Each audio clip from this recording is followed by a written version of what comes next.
کچھ علماء نے پیچھے جو مجھے گالیاں نکالیں، اللہ کا شکر ہے میرے دل پر اس کا کوئی اثر نہیں، نہ میں نے اس کے رد عمل میں کوئی اس کے برابر لیول کی بات کی. ان کے چونکہ سوشل میڈیا پر سب کو معلوم ہے تو اس لیے میں نام لے دیتا ہوں، ورنہ توبہ.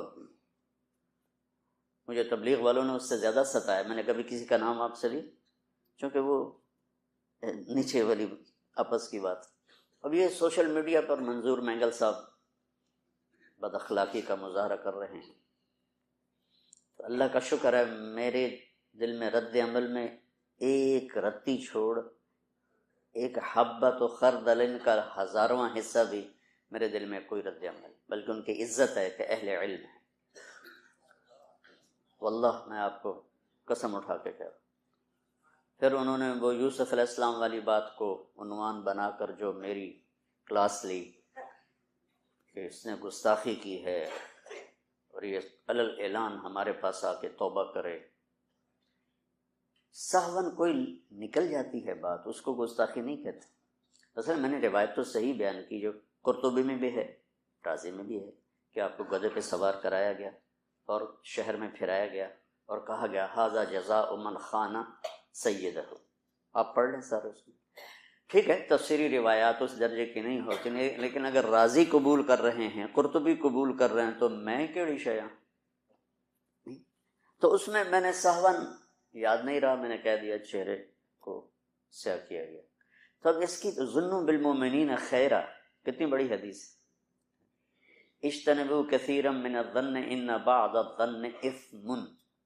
مولی عدنان صاحب نے اس کا بڑا خوبصورت ترجمہ کیا کہ میرے ذہن میں یہ نہیں تھا، یہ میں اپنے چھوٹوں سے بھی سیکھتا ہوں، بڑوں سے بھی سیکھتا ہوں. تو انہوں نے ترجمہ کیا کہ مجھے لگتا ہے کہ یہ اللہ تعالیٰ کہہ رہا ہے کہ بدگمانی سے بچو، کہ بعد الظن کچھ بدگمانیاں نہیں، بلکہ یہاں یوں لگتا ہے کہ اللہ کہہ رہا ہے کہ تھوڑی سی بدگمانی بھی بڑا گناہ ہے. آقا سبحان اللہ، بیٹا کیا خوبصورت ترجمہ کیا آپ نے. تھوڑی سی بدگمانی بھی وہ تمہارے دل کو کھٹا کر دیتی ہے. اور امام ابو حنیفہ رحمۃ اللہ علیہ کی طرف منسوب ہے، میں نے خود نہیں پڑھا، مفتی احمد علی صاحب شاید ان کی نظروں سے گزرا، کہ کسی میں 100 باتیں کفر کی ہوں اور ایک ایسی ہو جس کی میں تعویل کر کے اس کے اسلام کو بچایا جا سکتا ہے، تو اس ایک کی تعویل کو قبول کر کے 99 چیزوں پر پانی پھیر دو. مفہوم یہ ہے. تو جس ہستی کے فتویٰ کو کہ ہم پیروی کرتے ہیں وہ یہ فرما رہے ہیں.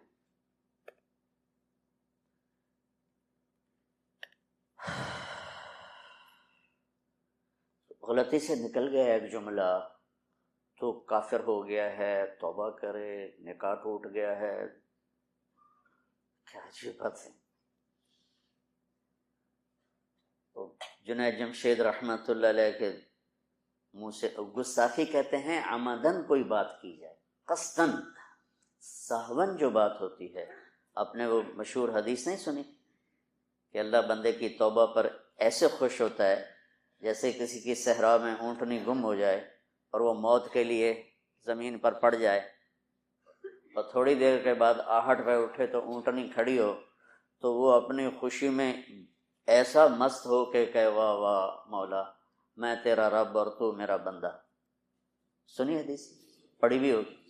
یہ اس سے بڑا کلمہ کفر کیا ہوگا. لیکن وہ اپنے اس جنون میں اس نے کہا ہے. اللہ کے نبی مزہ لے رہے ہیں اس بات کا. میں یہ سارے دورے والے بچے بیٹھے ہیں، کل تک چند دنوں میں جانے والے ہیں. بیٹا میں ان چیزوں سے تمہیں نکالنا چاہتا ہوں. یا خیر کا بول بولو یا چپ. من کان یؤمن باللہ والیوم الآخر فلیقل خیرا او، اس پہ بیٹا عمل کرو. تعلم یرشدون. اللہ ہمارا عقلی ایمان ہے اللہ پر، ہمارے احساسات میں اللہ نہیں ہے. جیسے کسی بات کا غم ہوتا ہے یا خوشی ہوتی ہے، وہ احساسات میں شامل ہو جاتے، اس کا چہرے سے پتہ چلتا ہے. اللہ میرے، تمہارے استادوں کے، تم سب کے احساسات میں داخل ہو. تو یہ پہلا علم ہے فا. آپ کو معلوم ہے کہ عربی کے حروف کا بھی معنی ہوتا، واحد زبان ہے جس کے حروف کا بھی معنی۔ جب کبھی ذوق تھا، ذوق تو اب بھی ہے، ہمت نہیں ہے، غم آرزو کا حسرت، حسرت موہانی شاعر کا، وہ کہتا غم آرزو کا حسرت، سبب اور کیا بتاؤں، میرے شوق کی بلندی، میری ہمتوں کی پستی۔ تو ان کے مقدمے انہوں نے 14 جلدوں پہ لسان العرب لغت کی کتاب لکھی، اس کے مقدمے میں ہے اگر میں حروف کے معانی پہ کتاب لکھوں تو اتنی ہی جلدیں اور تیار ہو۔ حروف، فا، فور کے لیے، فوراً، جلدی جلدی کرو، کیا سیکھو لا الہ الا اللہ، یہ سیکھو، چمی گویم مسلمانم بلرزم کہ دانم مشکلات لا الہ، یقین مثل خلیل خود گزینے، یقین اللہ مستی، یقین مثل خلیل خود نشینی، یقین اللہ مستی خود گزینی، سنے تہذیب حاضر کے گرفتار، غلامی سے ہے بدتر بے یقین۔ اللہ کے نبی کی دعا ہے اللہم اقذف، اللہم اجعلنی، قذف اور جعل کا فرق سمجھتے ہو؟ تم تو مجھ سے زیادہ عربی پڑھے ہوئے ہو، میں نے تو جو 2-4 پڑھا تھا وہ بھی بھول گیا ہوں۔ ایسے ٹھونس دینا، اللہم اقذف، اللہم اجعل نہیں، اللہم اقذف، کیا فی قلبی رجا، میرے دل میں اپنے امیدوں کو، اپنے اوپر امید کو گاڑ دے، وقت رجائی امن سوا، کل کائنات سے، عرش سے لے کر فرش تک، سرا سے لے کر سریا تک، چونٹی سے لے کر جبریل تک، سب سے مجھے کاٹ دے، میری امیدوں کو سب سے کاٹ دے، حتی لا ارجو احدا غیر، یہاں تک پہنچا دے تیرے سوا کہیں میری آنکھ نہ اٹھے، کہیں میرے دل کے دریچے نہ کھلیں، کہیں میری آس نہ ہو، کہیں میری امید نہ ہو، تو ہی تو ہو، انت الاول فلیس قبلک شیء وانت الآخر فلیس بعدک شیء وانت الظاہر فلیس فوقک شیء وانت الباطن فلیس دونک شیء، خالق کل شیء ومالک کل شیء ورازق کل شیء ومحیی کل شیء وممیت کل شیء وقبل کل شیء وبعد کل شیء وفوق کل شیء ودونک کل شیء ولیس کمثلہ شیء وہو السمیع البصیر، سبح للہ ما فی السماوات والارض کل فائل۔ سبحت تیرنے کو کہتے ہیں، تیرنے میں کیا ایک لازم چیز ہے، جب تک کنارہ نہ آئے رک نہیں سکتے، یہاں تو میں کھڑا ہوں، بیٹھ بھی جاؤں گا، چلا بھی جاؤں، سباحہ میں ہے اگلے کنارے تک، وہ کنارہ کون سا ہے؟ حتی یاتیک الیقین۔ سورۃ مزمل میں کیا فرمایا؟ یا ایھا المزمل قم اللیل الا قلیلا نصفہ او انقص علیہ ورتل القرآن ترتیلا انا سنلقی علیک قولا ثقیلا ان لک فی النہار سبحا طویلا۔ مکے میں پانی تھا، کوئی دریا، کوئی نہر، کیا خوبصورت تشبیہ ہے کہ آپ کے ذمے جو کام ہے یہ وہ تیرنے والے کا ہے، جب تک اگلا کنارہ نہ آئے آپ کے لیے کوئی راحت۔ ان لک، ان لک، ان لک، اللہ اکبر، کیسے متعین طاقت کے ساتھ، فی النہار سبحا طویلا، تو کیا کر، واذکر اسم ربک وتبتل الیہ تبتیلا، اللہم اقذف فی قلبی رجاءک وتبتل الیہ تبتیلا۔ ایک ہی چیز، رب المشرق والمغرب لا الہ الا ہو فاتخذہ وکیلا۔ اتخاذ ہوتا ہے یہ پکڑ کے رکھ، تو اللہ تو فوق الفوق ہے، اسے کیسے پکڑے گا؟ یہ تو ایک مانوی چیز ہے، مانوی چیز کے لیے عربی میں ہوتا ہے تمسک، فاستمسک بالعروۃ الوثقی، اس کے لیے خود نہیں ہوتا، لیکن جب شدت پیدا کرنی ہو تو پھر مانوی کو مادی بنایا جاتا ہے، پھر اس کے لیے اخذ کا لفظ لایا جاتا ہے، پھر اس میں بھی طاقت اور مبالغہ پیدا کرنے کے لیے باب افتعال میں لے جایا جاتا ہے۔ فاتخذہ وکیلا، یہ پہلا علم ہے، فحملتہ، فوراً حمل ہوا، تو بائبل میں ہے 9 مہینے حمل اٹھایا پیٹ میں حضرت مریم نے. قرآن کہتا ہے فَحَمَلَتْهُ، فوراً حمل، فَانْتَبَذَتْ بِهِ مَكَانًا قَصِيًّا، فوراً دوڑ لگائی ایک دور ٹھکانے. بسم اللہ الرحمن الرحیم، والصلاة والسلام علی رسولہ الکریم وعلی آلہ وصحبہ اجمعین. انسان دنیا میں جاہل پیدا ہوتا ہے، نہ اس کی اپنی کوئی زبان ہوتی ہے، نہ اس کا اپنا کوئی طریقہ زندگی ہوتا ہے. گود میں لینے والے اسے زبان بھی سکھا رہے ہوتے ہیں اور طرز زندگی بھی سکھا رہے ہوتے ہیں. اس کے مقابلے میں جتنی مخلوق ہے انسان کے علاوہ، وہ ساری انتہائی تعلیم یافتہ پیدا ہوتی. اور مسائے مارا ایک جنگل ہے، کینیا سے شروع ہوتا ہے، تنزانیہ تک جاتا ہے، 5000 کلومیٹر کا ہے. تو اقبال کا ایک شعر ہے کہ پرواز ہے دونوں کی اسی ایک فضا میں، کرگس کا جہاں اور ہے شاہین کا جہاں اور. شاہین عقاب کو کہتے ہیں، کرگس گدھ، اب تو نظر ہی نہیں آتی، ہمارے یہاں بے شمار ہوتی تھی. تو اب یہ منظر، اب گدھ کیا ہے اس کے سامنے تازہ گوشت رکھو وہ نزدیک بھی نہیں جائے گا. بدبو آ رہی ہو پھر وہ کھائے گا. اور عقاب کے سامنے آپ تھوڑا پرانا گوشت رکھو وہ دیکھے گا بھی نہیں. تازہ ٹپکتا خون عقاب کھائے گا. تو ہم صبح صبح نکلے، وہیں اندر ہی ایک ہوٹل تھا، 5 سٹار ہوٹل ہیں سارے جنگلوں میں. تو ہم صبح صبح ہمیں گائیڈ لے کے نکلا، تو میں نے گدھ کو دیکھا، وہ ایک پنجرے پر بیٹھا ہوا تھا، اور عقاب کو دیکھا وہ بوٹی نوش رہا تھا دوسری جگہ تھوڑے سے فاصلے سے. تو عقاب کو یہ کون بتاتا ہے تیرے لیے غذا تازہ گوشت ہے، اور گدھ کو یہ کون بتاتا ہے کہ تیری غذا بدبودار گوشت ہے. سانپ کو کیسے پتہ چلتا ہے کہ میرے منہ میں تھیلی ہے زہر کی. عقاب جب پکڑتا ہے نا سانپ کو، تو سب سے پہلے اس کے سر کے اوپر رکھتا ہے اپنا پنجہ، پھر اس کے سر کو یوں ایسے ایسے مسلتا ہے، ایسے ایسے مسلتا ہے، یہاں تک کہ اس کی ساری زہر کی تھیلی اس کو وہ ختم کر دیتا ہے، پھر اسے کھاتا ہے. تو انسان پیدائشی جاہل ہے، اس کے لیے اللہ تعالیٰ نے اپنی کتابیں اتاری، جس میں آخری کتاب قرآن ہے. قرآن ہمیں بتاتا ہے کہ ہمیں پیدا کیوں کیا گیا. قرآن ہمیں بتاتا ہے کہ ہم زندگی کیسے گزاریں. پھر قرآن ہمیں کامیابی ناکامی کے پیمانے بتاتا ہے کہ کامیاب کون ہے، ناکام کون ہے. تو کتاب کا طرز یہ ہوتا ہے کہ پہلے پری فیس، مقدمہ جس کو کہتا ہے کہ مقدمۃ الکتاب، اس میں مصنف اپنی بات کو خلاصہ کر کے پیش کرتا ہے کہ میری کتاب کا موضوع یہ ہے.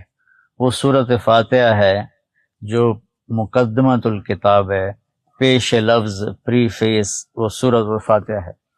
کہ سارا قرآن 3 چیزوں پہ بنیاد کرتا ہے: توحید، رسالت اور آخرت، اور اس آخرت میں کامیابی. تو سورہ فاتحہ میں ایک بہت خوبصورت طریقے کے ساتھ اللہ تعالیٰ نے اس کو بیان کیا ہے. پھر مصنف جو ہوتے ہیں نا قابل، وہ جب آخر میں آتے ہیں، یہ ناولوں کی بات نہیں ہے، جو علمی کتابیں ہوتی ہیں، تو وہ آخر میں جب آتے ہیں نا، تو پھر اپنی کتاب کی سمری کو اس آخری چند الفاظ میں بیان کرتے ہیں. تو میں نے سورۃ 30واں پارہ پڑھتے ہوئے ایک دفعہ سوچا کہ اس میں سمرائز ہونا چاہیے، یعنی اس کی مختصر اللہ کو بتانا. جو طریقہ ہے کتاب کا وہ تو اللہ کے ذمہ تو کوئی شے کوئی نہیں ہے، وہ تو ہر ذمہ داری سے پاک ہے، لیکن کتاب کا تقاضا یہ ہے کہ آخر میں بتایا جائے کہ بھائی میری کتاب کا خلاصہ یہ ہے. تو جیسی توحید 30ویں پارے میں بیان ہوئی ہے، کسی پورے قرآن میں ایسی بیان نہیں. جیسی نبی کی تعارف 30ویں سپارے میں ہے، ایسا پورے قرآن میں نہیں ہے. جس طرح اللہ تعالیٰ نے جنت اور دوزخ کو 30ویں پارے میں بیان کیا ہے، پورے قرآن میں ایسا نہیں ہے. اور زندگی کی اور پیروی کس کے پیچھے چلیں کہ ہم مقصد کو پالیں، جتنا اس کو 30ویں سپارے میں بیان کیا کہیں نہیں بیان کیا۔ یہ ہمارے بچے بیٹھے نا، تو کچھ سال پہلے ہم ایسے بیٹھے ہوتے تھے اور ہمارے بڑے بزرگ وہ ہمارے سامنے بیٹھے ہوتے تھے، تو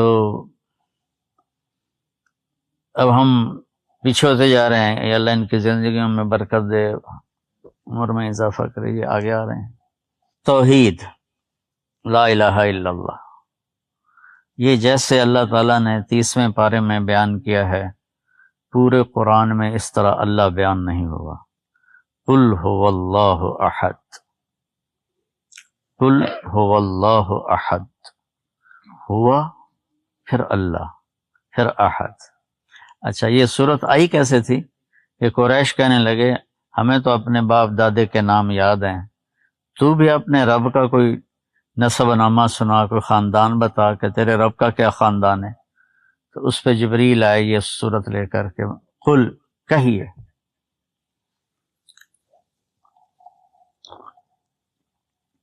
دو 227 دفعہ قرآن میں قل آیا ہے۔ یہ آگے پیچھے مجھے عدد ایسے اندازاً کہہ رہا ہوں، یہ سب سے ہیوی قل ہے۔ قل، کہو، ہوا اللہ، وہ اللہ جو ایک ہے، احد اور واحد۔ واحد وہ ہوتا ہے جس کا دوسرا بن سکے، اور احد وہ ہوتا ہے جس کا دوسرا بن نہ سکے۔ تو قل هو اللہ احد، واحد نہیں احد۔ مثلا میں یہ کہہ سکتا ہوں کہ میں اس کرتے کا واحد مالک ہوں، میں یہ نہیں کہہ سکتا میں اس کرتے کا احد مالک ہوں، کیونکہ احد اسے کہتے ہیں جس جیسا کوئی ہو ہی نہیں۔ اچھا، فرد ہے، کوئی رشتہ کوئی نہیں، اللہ الصمد، اس کا کوئی رشتہ کوئی نہیں، سب سے بے نیاز ہے۔ جگہ، دیکھو ہم سب جگہ میں بیٹھے نا، تو وہ کہتا ہے لا یحویہ مقام ولا یشتمل علیہ زمان، کہ تمہارا رب جگہ سے بھی پاک ہے، سبحان اللہ، کیونکہ جگہ تو مخلوق ہے اور وہ خالق ہے، خالق مخلوق میں کیسے آئے گا؟ لم یلد، کسی کا باپ نہیں، لم یولد، کسی کا بیٹا نہیں، ولم یکن لہ کفوا احد، پھر آ کے ضرب لگائی، کوئی ایسا ہے تو دکھا دو۔ تو سورہ اخلاص جو ہے نا، یہ لا الہ الا اللہ کو بتاتی ہے کہ اللہ کتنی بڑی طاقت ہے، جس کے میں حیران ہوں۔ اب دیکھو نا، اندھیرا چھایا ہوا ہے، اور آگے کھیتوں میں چلے جاؤ تو اور اندھیرا ہے، صحراؤں میں جنگلوں میں چلے جاؤ اور اندھیرا ہے، اور وہ کہتا ہے لا یعزب عن ربک من مثقال ذرہ، کتنا ہی کالی رات کا اندھیرا ہو، تیرے رب سے ایک ذرے کے برابر چیز بھی چھپی ہوئی نہیں، کیا نظر ہے اس کی۔ ساری دنیا کے جن اور انسان، مرد عورت، بوڑھے جوان، عرب عجم، چھوٹے بڑے، بیمار صحت مند، اللہ تعالیٰ کہتا ہے اکٹھے ہو جاؤ، مانگو۔ دو آدمی بولیں تو بات تیسرے کو سمجھ میں نہیں آتی، یار کی کر رہے ہو، ہیکتا بولو۔ اور اتنی کائنات بول رہی ہے، یہ جھینگر بول رہا ہے، آپ کو پتا ہے کتنے بول رہے ہیں، کہاں کہاں بیٹھے ہیں، اور اس کو پھیلاؤ 7 بر اعظم پر، تو کہتے ہیں تیرا رب ہر مخلوق پہ نظر رکھتا ہے۔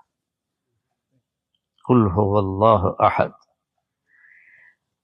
توحید کے بعد رسالت ہے۔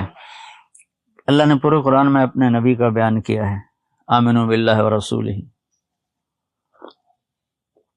لیکن جیسا مرتبہ میرے خیال میں کہیں تفسیر سے پڑھ کے نہیں کہہ رہا، اپنے ذوق سے کہہ رہا ہوں، کہ اللہ نے جو یہ بیان کیا نا وَلَسَوْفَ يُعْطِيكَ رَبُّكَ فَتَرْضَىٰ، یہ اللہ کے نبی کی شان میں سب سے بڑی آیت، کہ اللہ تعالیٰ اپنے حبیب کی خوشنودی چاہ رہا ہے، ساری دنیا سے کہتا ہے مجھے راضی کرو، اور خود کہتا ہے تجھے راضی کرو۔ جب وہی بند ہو گئی نا آنی، تو قریش کہنے لگے اس کا رب چھوڑ گیا، وَدَّعْهُ رَبُّهُ وَقَلَا، اس کا رب اسے چھوڑ گیا۔ پتھر رکھ. تو ایک دن حضرت خدیجہ نے کہہ دیا کہ یا رسول اللہ کہیں اللہ ناراض تو نہیں ہو گیا. تو اللہ کے نبی کو اس بات کی ضرب لگی، اپنوں کی بات زیادہ چبھتی ہے نا. تو ایک دم جبریل دوڑے ہوئے آئے. جب آپ کو کسی چیز کی وضاحت کرنی ہو اور اگلا ماننے کے لیے تیار نہ ہو، یا اس کی سمجھ میں نہ آ رہا ہو، یا اسے پتہ نہ ہو، تو آپ کا لہجہ نارمل نہیں ہوتا، تیزی آ جاتی ہے. یار ہونے تو میں تو اندر سے آتے ہوں کی ہو گیا یار، والضحى والليل اذا سجى ما ودعك ربك وما قلى وللآخرة خير لك من الاولى ولسوف يعطيك ربك فترضى. یہ لہجہ ہے یہاں قرآن کا. اللہ تعالیٰ جلدی جاؤ میرے محبوب دے دل چ گل آ گئی، بھجتے جاؤ. عما يتساءلون، یہ ایسے نہیں عما يتساءلون، عما يتساءلون، جانتے نہیں ہو کس سے پوچھ رہے ہو. لہجے میں تکبر ہے، تو یہاں لہجے میں تیزی ہے اگلے کو راضی کرنے کی. والضحى والليل اذا سجى ما ودعك ربك وما قلى، کہ میرے محبوب کو جلدی بتاؤ مجھے دن کی قسم، رات کی قسم، یعنی ساری کائنات کی قسم، نہ میں آپ پہ ناراض ہوں نہ میں نے آپ کو چھوڑا ہے. اس کے بعد ہے وَلَسَوْفَ يُعْطِيكَ رَبُّكَ فَتَرْضَىٰ. اللہ تعالیٰ فرما رہے ہیں کہ میرے محبوب میں آپ کو اتنا دینے والا ہوں کہ آپ کو خود نہیں پتا، آپ راضی ہو جائیں گے. ایک ہوتا ہے وَلَسَوْفَ يُعْطِيكَ رَبُّكَ وَتَرْضَىٰ یا ثُمَّ تَرْضَىٰ، یہ فا ہے. ثم واو وہ معنی نہیں دے سکتے تھے جو فا نے دینا ہے، کہ آپ کو اتنا دوں گا فوراً خوش ہو جائیں گے فوراً. تو یہ جو یہ ہے فا، کہ میرا محبوب جب میں پردہ ہٹاؤں گا نا آپ کی نعمتوں کو جو میں دینے والا ہوں، تو آپ ایک ایسے راضی ہو جائیں گے. تو ساری دنیا سے تو تقاضا ہے مجھے راضی کرو. اور موسیٰ علیہ السلام سے اللہ نے پوچھا کہ دیر سے اپنا بھاگ کے کیوں آئے ہو؟ تو انہوں نے کہا عجلت الیک رب لترضیٰ، یا اللہ میں اس لیے بھاگ کے آیا ہوں کہ تو راضی ہو جائے. اور اس کو اللہ نے الٹ کر کے کہا وَلَسَوْفَ يُعْطِيكَ رَبُّكَ فَتَرْضَىٰ. اور اللہ کی رضا کا مل جانا جنت سے بھی بڑی چیز ہے. تو اس لیے میں کہتا ہوں کہ رسالت جیسے یہاں بیان ہوئی ہے اس کہیں بھی نہیں بیان ہوئی، ایک جملے میں فَتَرْضَىٰ. یہ پیچھے آئیں قَدْ نَرَىٰ تَقَلُّبَ وَجْهِكَ فِي السَّمَاءِ فَلَنُوَلِّيَنَّكَ قِبْلَةً تَرْضَاهَا، یہاں بھی فا ہے. تو ایک اللہ کو پا لینا، دوسرا اس کے نبی کی زندگی کو پا لینا. پھر جنت اور جہنم جیسے یہاں بیان ہوئی ہے وہ کسی جگہ بیان نہیں ہو. فَذُوقُوا فَلَن نَّزِيدَكُمْ إِلَّا عَذَابًا، کہ چکھو اس عذاب کو، یہ ہمیشہ ہم بڑھاتے رہیں گے. اللہ نے بڑی جہنم بیان کی ہے، مختلف جگہ پر بیان کی، آج ہم نے سنی بھی 30ویں پارے میں آتی رہی. لیکن یہ ایک جملہ جہنم کے پورے بیانات میں سارے جملوں پر بھاری ہے کہ فَلَن نَّزِيدَكُمْ إِلَّا عَذَابًا، کہ اب یہ عذاب ہمیشہ بڑھتا رہے گا، کبھی کم نہیں ہوگا. تو جیسے ایٹم بم ہوتا ہے چھوٹا ہوتا ہے لیکن پھٹتا ہے تو دنیا تباہ ہو جاتی ہے، یہ آیت ایٹم بم کی طرح ہے نافرمانوں کے لیے. اور جنت میں جو کہتا ہوں کہ جیسی جنت اللہ نے یہاں بیان کی ہے تو آپ کا ذہن جاتا ہوگا ویل للمطففین کی طرف، کہ ان الابرار لفی نعیم علی الارائک ینظرون تعرف فی وجوہہم نظرۃ النعیم. اللہ کو پا لینے کے بغیر انسان ادھورا ہے. جنت بھی مل جائے نا اور اللہ نہ ملا تو انسان ادھورا ہے. جنت کی ساری نعمتیں ہوں اور اللہ کی زیارت نہ ہو، اللہ سے ہم کلامی نہ ہو، تو اللہ کی قسم جنت بے مزہ ہے.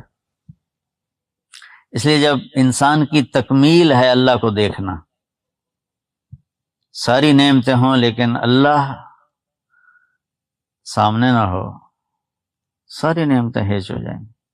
تو یہاں اللہ تعالیٰ نے ایک جگہ نا جنت کو کیسے بیان کیا ہے، ایتھا النفس المطمئنہ ارجعی الی ربک، یہ ٹکڑا میں کہتا ہوں جنت کا سب سے خوبصورت بیان ہے کہ اے نیک انسان میرے پاس آ جا، ارجعی۔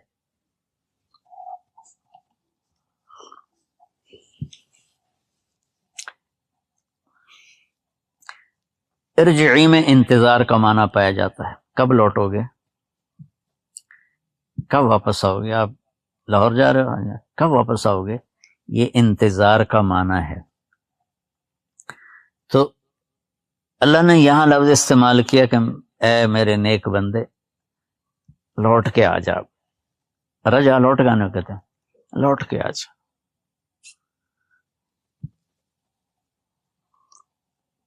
اس میں اللہ تعالیٰ نے اپنا شوق دکھایا ہے، میرے پاس آ جا، ارجعی الی ربک راضیۃ مرضیہ، پہلے اپنا ذکر کیا، میں تجھ سے خوش ہو جاؤں تو مجھ سے خوش ہو جائے، ہم دونوں خوش ہو جائیں گے۔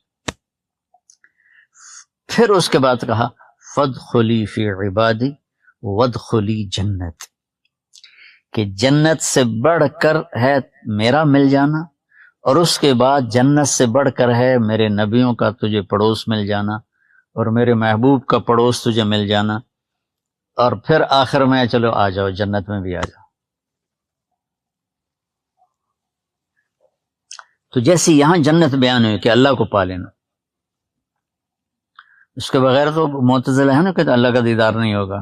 جب اللہ پردہ ہٹائے گا نا تو ایک دم سب کی، اور اللہ سلام میں پہل کرے گا، سلام قولا من رب الرحیم، میرے بندو تمہارا رب تمہیں سلام پیش کرتا ہے۔ تو پھر وہ کہیں گے یا اللہ آج ایک ہماری تمنا پوری کر دے، تو اللہ تعالیٰ فرمائیں گے بولو، کہ ہم دنیا میں تیری عبادت تو کرتے تھے لیکن دل لگا کے نہیں کرتے تھے، ہمیں تیرے حسن کا پتہ ہی نہیں تھا، ہماری ٹکریں بھی اللہ کو پیاری ہیں، ہماری ٹکریں بھی اللہ کو پیاری ہیں۔ جیسے ہمارے بچے چھوٹے چھوٹے نماز پڑھتے ہیں تو ہمیں کتنے پیارے لگتے ہیں، تو ایسے ہی ہماری ٹکریں ہیں، لیکن یہ بھی اللہ کو محبوب ہیں نہ پڑھنے سے۔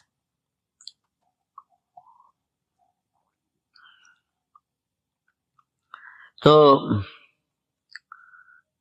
اللہ تعالیٰ کی بارگاہ میں عرض کریں گے یا اللہ ہم نے دنیا میں نہ تیری بندگی نہیں کی، آج تجھے دیکھ کر پتہ چلا تو بڑے حسن و جمال والا ہے، ہمیں اجازت دے کہ ایک سجدہ تجھے دیکھ کر کریں، جیسے بن دیکھے کیے تھے کراچی میں، لاہور میں، ملتان میں، تلمبہ میں، رئیس آباد میں، ایران میں، افغانستان میں، ساری دنیا لے لو۔